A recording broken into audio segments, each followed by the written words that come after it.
Hi friends, કેમ છો? મજામાં? હું વિજય પડિયા તમારું મારા જ્યોતિષ વિશેના વિડીયોની અંદર હાર્દિક સ્વાગત કરું છું.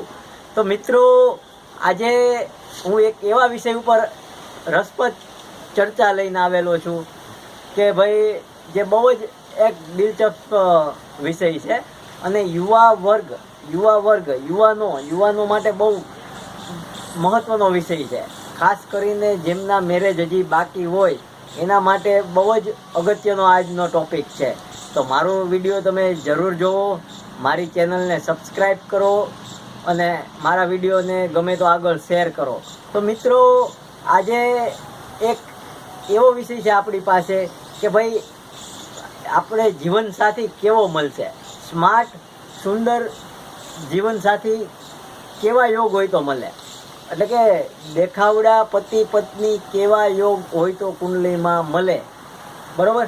તો હવે એ વિષયની અંદર હું મને જે ગોલ્ડ મેડલ મળેલો છે જ્યોતિષની અંદર, હું ચંદ્રક વિજેતા છું, જે આ વિષય ઉપર જ મેં રિસર્ચ કરેલું છે અને એના આધારે જ મને ગોલ્ડ મેડલ મળેલો છે. બાકી જ્યોતિષમાં મેં 2-3 પરીક્ષા પણ દીધેલી છે અને એમાંય ફર્સ્ટ ક્લાસ પાસ થયો છું જ્યોતિષની અંદર. પણ મિત્રો, આજે જે હું કહેવા જાઉં છું એ આપણે આ સુંદર પતિ પત્ની ક્યારે મળે એના ઉપર છે. તો હવે તમારી કુંડલીની અંદર તમે ખોલીને જુઓ કે તમારી કુંડલીની અંદર કેવા પતિ પત્ની મળવાના યોગ છે. હવે પહેલી વાત, સુંદર પત્ની કે પતિ જો કોઈ ગ્રહ અપાવે તો સૌથી પહેલો ગ્રહ છે ચંદ્ર. ચંદ્ર એક એવો ગ્રહ છે કે જે સ્વરૂપવાન છે અને બહુ જ લાગણીશીલ પતિ કે પત્ની અપાવે ચંદ્ર. પછી બીજો ગ્રહ આવે બુધ, જે સોફ્ટ ગ્રહ છે. બુધ એક એવો યુવા ગ્રહ છે કે જે પણ નાજુક નમણી પત્ની અપાવે, બુધ.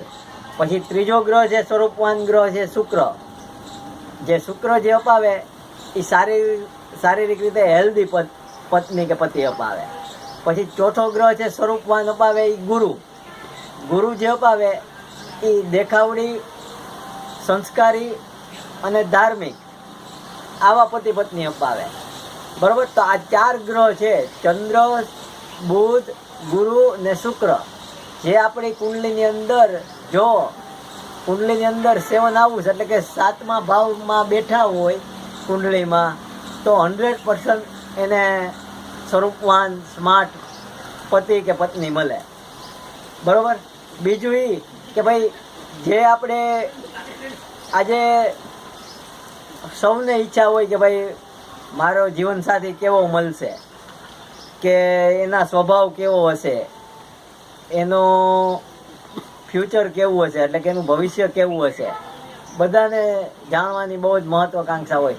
તો ખાસ તમને મિત્રો કહી દઉં, જો બધામાં બેસ્ટ ગ્રહ જો સુખ અપાવતા હોય તો આજે મેં 4 ગ્રહ કીધા, એ જો કુંડલીમાં 7મા સ્થાનમાં હશે કોઈ પણની કુંડલીમાં, તો 100% એને સ્માર્ટ સુંદર જીવનસાથી મળશે.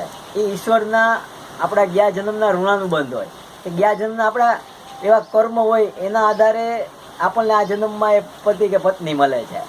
તો મિત્રો, જો તમે આવી રીતના, બીજું એ મારે તમને કહેવાનું હતું કે ભાઈ સુંદર તો મળે જ, અને સ્વભાવમાં પણ આ જો ગ્રહ હોય તો સ્વભાવમાં પણ જીવનસાથી બેસ્ટ હોય કે શાંત શીતળ સ્વભાવ આપે, લાગણીશીલ હોય, કોમળ હોય, પતિ કે પત્ની એકબીજાને પ્રેમ કરતા હોય અને લાઈફ ટાઈમ એની મેરેજ લાઈફ પણ સારી જાય.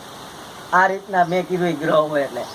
તો તમારી કુંડલીની અંદર મિત્રો તમારે ખાસ જોવું કે ચંદ્ર, શુક્ર, ગુરુ અને બુધ એમાંથી કોઈ પણ જો એક ગ્રહ હશે કુંડલીમાં, ખાલી માનો ચંદ્ર હોય કોકને, તો પણ જીવનસાથી સુંદર મળે. બીજું ચંદ્ર પછી કોઈ પણ રાશિનો હોય, એમાં મેષથી મીન ગમે હોય, એમાં થોડોક રંગરૂપમાં ડિફરન્સ આવે. મેષ રાશિ હોય તો અલગવાન હોય, વૃષભ રાશિ હાથમાં આપણે ચંદ્ર હોય તો પણ અલગવાન હોય, મિથુન રાશિ હોય તો પણ એમાં થોડોક ફેરફાર હોય. એટલે આવી રીતના હોય. પછી બીજો ગ્રહ જો બુધ હોય તો એ વ્યક્તિને કોમળ જીવનસાથી મળે અને બુદ્ધિશાળી મળે, ટેલેન્ટેડ મળે, જે ભણેલ ગણેલ હોય જે બુધ હોય તો. અને એટલી બધી પાવરફુલ હોય કે ન પૂછો વાત. પછી ગુરુ હોય જો કુંડલીની અંદર તો સંસ્કારી જીવનસાથી મળે, સ્વરૂપવાન તો મળે જ, પણ સંસ્કારી પણ મળે અને ધાર્મિક મળે અને કૌટુંબિક સાથે એનો કુટુંબના લોકો સાથે પણ એને હળી મળીને રહે એવી મળે. અને શુક્ર હોય તો મોજ શોખ કરવાવાળા જીવનસાથી મળે, એટલે કે હરવા ફરવા ના શોખીન હોય અને બધી રીતે કે એટલે કે ભાઈ ક્યાંય જવાનું શોખીન, આપણે કોઈ સજાવટમાં ને એમાંય પણ રસ ધરાવતા હોય અને કલાકાર પણ હોઈ શકે. શુક્ર જો આપણી કુંડલીમાં હાથમે હોય બળવાન તો કલાકાર જીવનસાથી મળી શકે તમને. તો મિત્રો જો આ રીતે 4માંથી કોઈ પણ ગ્રહ હશે આપણી કુંડલીની અંદર તો તમને 100% 100% શ્યોર કે જીવનસાથી સ્માર્ટ, કોમળ, લાગણીશીલ અને દયાળુ મળશે. તો મિત્રો મારો જો આ વિડીયો તમને ગમેલો હોય તો મારી ચેનલને ખાસ સબસ્ક્રાઈબ કરજો, લાઈક કરજો અને બેલ આઇકોન દબાવજો. નમસ્કાર.